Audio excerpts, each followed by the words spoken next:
Hello brother selfie గా తర్వాత జరగలే అలా పా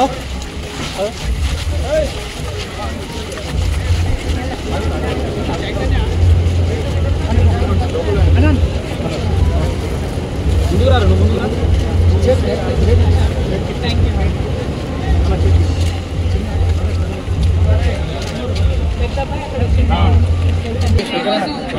కేతేపల్లి మండలంలో ఒక ప్రైవేట్ కార్యక్రమానికి హాజరవడానికి రావడం జరిగింది.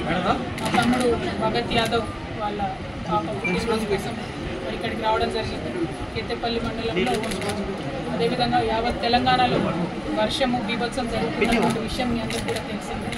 అయినప్పటికీ ప్రభుత్వం పట్టించుకోకుండా ఏర్పాట్లు చేయకుండా ప్రజలు ఇబ్బంది పడుతుంటే చోద్యం చూస్తూ కూర్చుంటున్నటువంటి సంగతి చూస్తూ ఉన్నాం.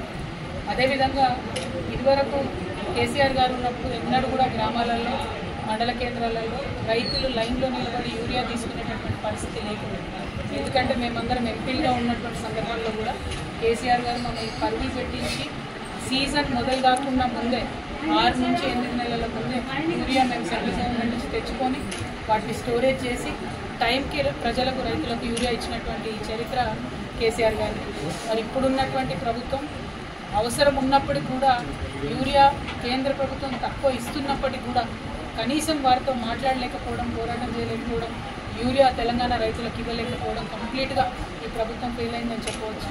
అదేవిధంగా ఇప్పుడు మళ్ళీ ఆగస్టులో మళ్ళీ యూరియా అవసరం ఉంటుంది. అయినప్పటికీ ప్రభుత్వం ఇంతవరకు స్పష్టత ఇస్తలేదు.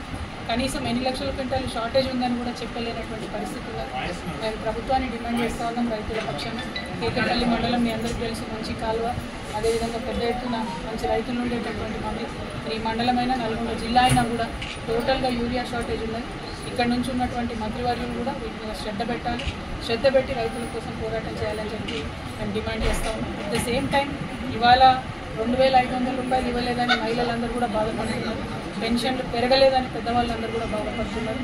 వాగ్దానం చేసి పెన్షన్లు డబుల్ చేస్తాం, తెల్లారే మర్నాడే చేస్తామని చెప్పినటువంటి ప్రభుత్వం చేయకపోవడం చాలా దౌర్భాగ్యం. మీద కూడా అందరం కూడా పోరాటం చేస్తామని సందర్భంగా తెలియజేస్తాము. Thank you. జై తెలంగాణ.